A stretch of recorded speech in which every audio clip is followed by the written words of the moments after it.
সমস্ত স্টুডেন্টকে coaching in commerce এই ক্লাসে জানাই স্বাগতম। আমার এই আজকের ক্লাস থাকছে পারমুটেশনের উপর। পারমুটেশনে এর আগে আমি কিন্তু তিনটি ক্লাস অ্যাড করেছি। সেই তিনটে ক্লাস যারা অ্যাটেন্ড করোনি বা যারা দেখোনি এখনো পর্যন্ত, ওই তিনটে ক্লাস আগে দেখে নেবে। ওখানে ফর্মুলা কী আছে, ফর্মুলাটা নিয়ে ডিসকাস করেছি, তারপর কিছু সিম্পল অঙ্ক করে দিয়েছি। আজকে একটু অ্যাডভান্স লেভেলের একটু অঙ্ক করাবো, কিছু টাফ অঙ্ক একটু দেখিয়ে দেবো। আর এরপরেও পারমুটেশনের উপর আরও ভিডিও রাখবো, সেখান থেকে তোমরা পারমুটেশনের উপর ফুল কনসেপ্ট আনতে পারবে আশা করছি। দেখো আজকের ভিডিওয় আজকের ক্লাসে আমি যে অঙ্কটা দেখাবো একটু পড়ে শুনিয়ে দিচ্ছি। তোমরা কিন্তু এটা স্ক্রিনে দেখতে পাবে অঙ্কটাকে, ঠিক আছে? স্ক্রিনে দেখে নিও।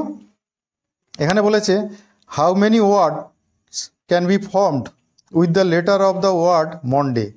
মন্ডে এই ওয়ার্ডের লেটারগুলো নিয়ে তুমি কতগুলো ওয়ার্ড তৈরি করতে পারো, ঠিক আছে? তাহলে এটা তো একটা সিম্পল কোশ্চেন, কিন্তু তার সঙ্গে জুড়েছে how many of this begin with M but do not end with Y. এইটা জোড়ার সাথে সাথে অঙ্কটা কিন্তু একটু অ্যাডভান্স লেভেল হয়ে গেছে। এই অঙ্কটা কিন্তু মাঝে মাঝেই সিইউতে মাঝে মাঝেই পড়ে, ঠিক আছে? অন্যান্য কোর্সের মধ্যেও এই অঙ্কটা থাকে, অতএব ভালো করে দেখবে। আর এই রকম ধরনেরই মন্ডে এছাড়া আরও যদি অন্য কোনো কিছু থাকে, এইরকম কোনো কিছু একটা লেটার দিয়ে স্টার্ট করতে বলবে আর একটা লেটার দিয়ে বলবে স্টার্ট করা মানে এন্ড করা যাবে না, তাহলে অঙ্কটা কীরকম হবে সেই রকম অঙ্ক প্র্যাকটিস করে নেবে কিছু। আমি এটা দেখাচ্ছি, যেইভাবে দেখাবো ঠিক সেইভাবেই করবে। হ্যাঁ, দেখো প্রথমে মন্ডে, এই মন্ডে লেটারটা যেটা এই ওয়ার্ড যেটা আছে লিখে নাও। এর টোটাল লেটার কতগুলো আছে? টোটাল লেটার্স দেখো কটা আছে, 6টা। তাহলে n ইকুয়ালস টু বলছি 6, n বলছি। তাহলে এদের যদি সিম্পল অ্যারেঞ্জমেন্ট করি তাতে তো কোনো বিধিনিষেধ নেই। এদের সিম্পল অ্যারেঞ্জমেন্ট হচ্ছে n p n, nটা জায়গায় nটা আমরা লেটারকে কতভাবে অ্যারেঞ্জ করতে পারি? n p n ভাবে। That means 6p6 6 factorial by 6 minus 6 factorial. তাহলে 6 ফ্যাক্টরিয়াল মানে কি? 6 5 4 3 2 1। আর 6 মাইনাস 6 মানে 0 ফ্যাক্টরিয়াল। 0 ফ্যাক্টরিয়াল মান কত? 1। আর 6 ফ্যাক্টরিয়াল 720। তাহলে এটায় কোনো বিধিনিষেধ নেই, এটা হচ্ছে সিম্পল কেস, সিম্পলভাবে বের করে দিলাম। কিন্তু এর পরের পার্টটা যেটা আছে, পরের পার্টটায় তোমাকে কিন্তু বলেছে যে এখানে লেটারগুলো, আচ্ছা এখানে একটা জিনিস তোমরা দেখে নেবে, এখানে কিন্তু ভুল করবে না। মন্ডে দেখো এতে কোনো রিপিট আছে কি দেখে নাও। দেখো কোনো রিপিট আছে কি? রিপিট নেই। তাহলে রিপিট নেই যখন, তাহলে আমাদের 6টা সংখ্যাকে 6টা জায়গায় বসালাম, সিম্পলভাবে 720 বেরিয়ে গেল, ঠিক আছে? রিপিট থাকলে কিন্তু সেটা দিয়ে ডিভাইড করতে হতো, ঠিক আছে?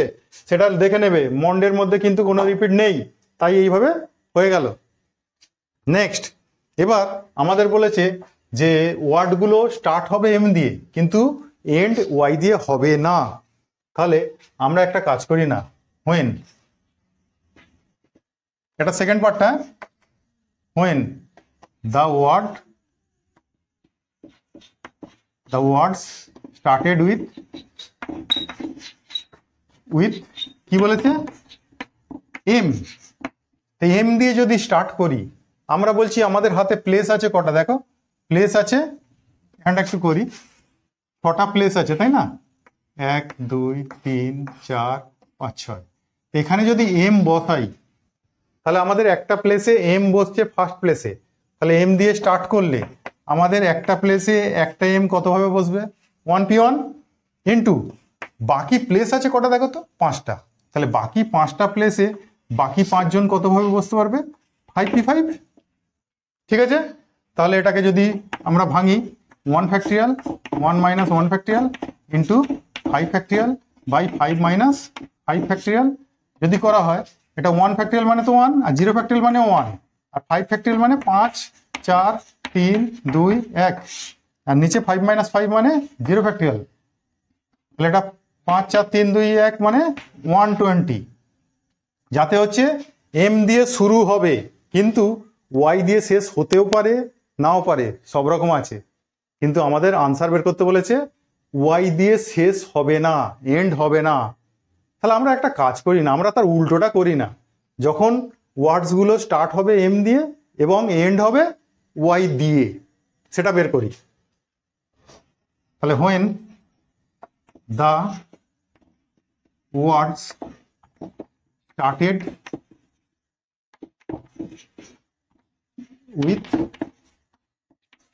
with কত বলবে? with m and ends with y। তাহলে y দিয়ে যদি এন্ড হয় তাহলে m এখানটা বসছে, y এখানটা বসছে, দুজনের দুটো জায়গা কিন্তু নিয়ে নিচ্ছে। তাহলে দুজনের দুটো জায়গা কিভাবে দখল করবে? 1p1 ভাবে m দখল করলো ফার্স্ট প্লেস, আর লাস্ট প্লেসটা y দখল করলো 1p1 ভাবে, কারণ y তো একটাই। তাহলে একজন একটা প্লেসে কতভাবে বসতে পারে? 1p1 ভাবে। তাহলে ফার্স্ট প্লেস আর লাস্ট প্লেস কভার হয়ে গেছে। এরপরে আমাদের প্লেস পড়ে আছে কটা? 4টে। তাহলে সেই 4টে প্লেসে বাকি 4জন কতভাবে বসতে পারবে? তাহলে সেটা হচ্ছে 4p4। তাহলে 1p1 আমরা দেখছি বারবার করে কত বেরোচ্ছে? 1 তো, লিখলাম না, এটা 1। তাহলে এটা 4p4 মানে 4 factorial by 4 minus 4 factorial, that is equal to কত? 1 ইন্টু 1 ইন্টু 4 ফ্যাক্টরিয়াল মানে 4 3 2 1, ঠিক আছে, বাই 0 ফ্যাক্টরিয়াল মান কত? 1। তাহলে এটা কত? 24। তাহলে এটা 24। এগুলো আচ্ছা ওএস দিয়ে দাও, হ্যাঁ, এত ভাবে আর বুঝতে পারে। তাহলে দেখো, তাহলে আমরা বলছি এইখানে যেটা বের করলাম এম দিয়ে স্টার্ট হবে কিন্তু এন্ড হবে কি দিয়ে, তার কোনো রেস্ট্রিকশন নেই। তাহলে এর মধ্যে বলতে পারি এম দিয়ে স্টার্ট হয়েছে কিন্তু তার সেটা ওয়াই দিয়ে শেষ হবে সেগুলোও আছে, ওয়াই দিয়ে শেষ হবে না সেগুলোও আছে। তাহলে এতে ওয়াই দিয়ে শেষ হবে হবে না দুটোই আছে, কিন্তু এইখানটা যেটা বের করেছি সেটা বলছি এম দিয়ে স্টার্ট হবে এবং ওয়াই দিয়ে এন্ড হবে। তাহলে এই হবে হবে না থেকে যদি হবেটা বাদ দিয়ে দিই তাহলে পড়ে থাকবে কি? হবে না। তাহলে এম দিয়ে স্টার্ট হবে কিন্তু ওয়াই দিয়ে এন্ড হবে না, সেটা বের করার জন্য আমি বলছি এতে হবে হবে না দুটোই আছে। তাহলে এইটার মধ্যে কি বের করেছি? এটার মধ্যে বের করেছি আমি ওয়াই দিয়ে এন্ড হবে। তাহলে এই হবে হবে না থেকে হবেটা বাদ দিয়ে দিলে হবে না। তাহলে যেটা বের করতে বলেছে সেটা বেরিয়ে যাবে। তাহলে সেটা কিভাবে করবে? উপরটা মুছি একটু, উপরটা একটু মুছে দিলাম।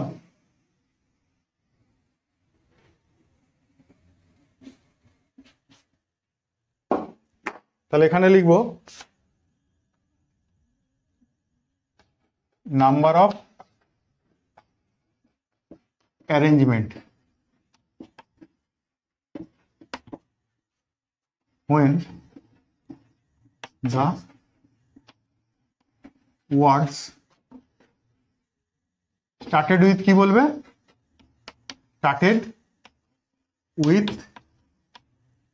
started with m but not ends with y equals to, তাহলে এই 120 minus 24 that is equal two 96 answer. বলো বোঝা গেছে? তাহলে আমরা এই অঙ্কগুলোই করব কি, যখনই একটা রেস্ট্রিকশন দিয়েছে যে এম দিয়ে স্টার্ট হবে কিন্তু ওয়াই দিয়ে এন্ডস হবে না, ওইটা বের করা কিন্তু টাফ, সরাসরি বের করা। সেই জন্য আমি করেছি কি, প্রথমে এম দিয়ে স্টার্ট হবে কতগুলো সেই অ্যারেঞ্জমেন্টটা করে নিয়েছি। তাহলে এম দিয়ে স্টার্ট হবে বলেছি, এন্ড কি দিয়ে হবে বলিনি কিন্তু। তাহলে এই 120-র মধ্যে যেটা ওয়াই দিয়ে এন্ড হতেও পারে নাও পারে, সব রকম আছে, সমস্ত রকম আছে। তাহলে হতে পারে হতে পারে না সব কিছু আছে, কিন্তু তারপরে আমরা কি করেছি, এম দিয়ে স্টার্ট হবে এবং ওয়াই দিয়ে এন্ড হবে। এই সংখ্যাটা আমি বের করেছি 24। তাহলে এর মধ্যে ওয়াই দিয়ে এন্ড হতে পারে নাও পারে দুরকমই আছে। তাহলে আমি এর থেকে এই হতে পারেটা যদি বাদ দিয়ে দিই তাহলে ওয়াই দিয়ে এন্ড হবে না, সেটা বেরিয়ে যাচ্ছে। তুমি বলবে এম দিয়ে স্টার্ট, সেখানে কিন্তু দু জায়গাতেই দেখো, এখানেও স্টার্ট করেছি কি দিয়ে, এম দিয়ে, এখানেও কিন্তু স্টার্ট করেছি কি দিয়ে, এম দিয়ে। তাহলে এম দিয়ে স্টার্ট, সেটা কিন্তু কমন আছে, সেটা কমন। কিন্তু এর মধ্যে ওয়াই দিয়ে শেষ হবে হবে না দুরকম আছে, কিন্তু এটার মধ্যে ওয়াই দিয়ে শেষ হবে সেইটুকু আছে। তাহলে সেই জন্যই এর মধ্যে থেকে এই শেষ হবেটাকে বাদ দিয়ে দিয়েছি, তাহলে ওয়াই দিয়ে শেষ হবে নাটা পড়ে থাকবে। সেটাই হচ্ছে কত, 96। ক্লিয়ার? তাহলে এইরকম যে প্রবলেমগুলো থাকবে সেই প্রবলেমগুলোকে কিন্তু এইভাবে সলিউশন করবে। এইভাবে সলিউশন করলে সব থেকে ইজি হবে, এবং এই অঙ্কটা বারবার পড়ে সিইউতে, কখনো মন্ডে থাকে, কখনো টুইসডে থাকে, এরকম দিয়ে থাকে। তাহলে এই অঙ্কটা বারবার প্র্যাকটিস করবে। এরকম কিছু কিছু দেখবে তোমাদের যে বই তোমরা ফলো করো সেই বইয়ের মধ্যে এরকম অঙ্ক পাবে, গেলে সেটাকে করার চেষ্টা করবে, এই প্রসেসে করার চেষ্টা করবে, করলেই দেখবে পেরে যাচ্ছ। আর নিজে পেরে গেলে দেখবে কনফিডেন্স চলে আসছে। হ্যাঁ, ঠিক আছে। এরপরে চলো পরের অঙ্কটা।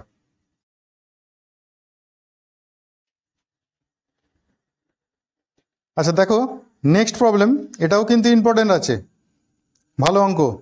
দেখো একটু পড়ে শুনিয়ে দিচ্ছি, তোমরা কিন্তু স্ক্রিনে দেখতে পাবে। Find the number of the permutation of 8 things taken 3 at a time. তাহলে 8 থিংস আছে, তাহলে এন ইকুয়ালস টু কত, 8, আর তার মধ্যে অ্যাট এ টাইম আমরা কটা নিচ্ছি, 3টে। তাহলে আর এর মান কত, 3। তাহলে 8 এন এর মান, আর এর মান 3। সিম্পল পারমুটেশন কি হবে, 8p3, ব্যাস এটা হয়ে গেল। তাহলে এটা ছিল সিম্পল অঙ্ক, কিন্তু তার সঙ্গে জুড়েছে দেখো, at a time in which a particular things will never occurred. একটা পার্টিকুলার থিংস কিন্তু তাকে নেওয়া যাবে না। আবার আর একটা বলেছে 2 নম্বর, a particular things always occurred. আবার একটা পার্টিকুলার থিংসকে সবসময় নিতে হবে, তাহলে তখন অ্যারেঞ্জমেন্ট কী হবে। তাহলে প্রথমটা কিন্তু সিম্পল অঙ্ক ছিল, কিন্তু যখনই ওই রেস্ট্রিকশান দিয়ে দিয়েছে তখন কিন্তু অঙ্কটা একটু অ্যাডভান্স লেভেল হয়ে গেছে। দেখো আমাদের এখানে টোটাল নাম্বার কত বলেছে, total number of things N সমান কত বলবো, 8, are taken at a time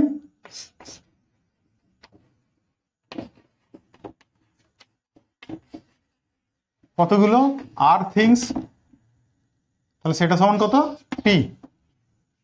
এইবারে আমাদের দুটো কন্ডিশন বলেছে, একটা পার্টিকুলার থিংস অলওয়েজ অকার্ড, আর একটা পার্টিকুলার থিংস নট অকার্ড। প্রথমে বলেছে ওরা never occurred.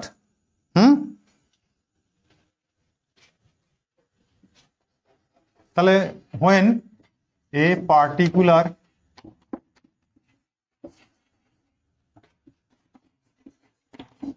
thing never occurred, তাহলে পার্টিকুলার থিং যদি কখনো না আসে, তুমি দেখো এখানে 8টা আইটেম আছে। হ্যাঁ, তোমাকে ধরো তুমি খেতে গেছো বিয়ে বাড়িতে, 8টা আইটেম দিয়েছে, 8টার মধ্যে তুমি প্রথমেই ভেবে নিয়েছো একটা আইটেম খাবো না ওটা, তাহলে তোমার নাম্বার অফ আইটেম কটা হয়ে যাবে, 8-এর জায়গায় 7টা হয়ে যাবে। তাহলে যখন একটা পার্টিকুলার থিংস আসবে না, তখন আমরা যেটা লিখতাম যে এন পি পি, সেটাকে লিখবো কি n-1 পি, আর এন থেকে তো একটা থিংস বাদ দিয়ে দিচ্ছি, তাহলে n-1 করি, তাহলে এখানে করবো 8-1 পি 3, তার মানে কি 7p3, তাহলে করো 7 ফ্যাক্টরিয়াল বাই 7 - 3 ফ্যাক্টরিয়াল। তাহলে এটাকে করলে 7, 6, 5, 4, আচ্ছা 4-এ নিয়ে গিয়ে ছেড়ে দিচ্ছি কারণ নিচে তো 4 ফ্যাক্টরিয়াল আসছে, তাহলে এটা কেটে যাবে, তাহলে কেটে গেলে 35, 210। হ্যাঁ, এটা একটা আনসার। আর একটা বলেছে when a particular things always occur, তাহলে সেটা হলে কি হবে, আবার when a particular thing always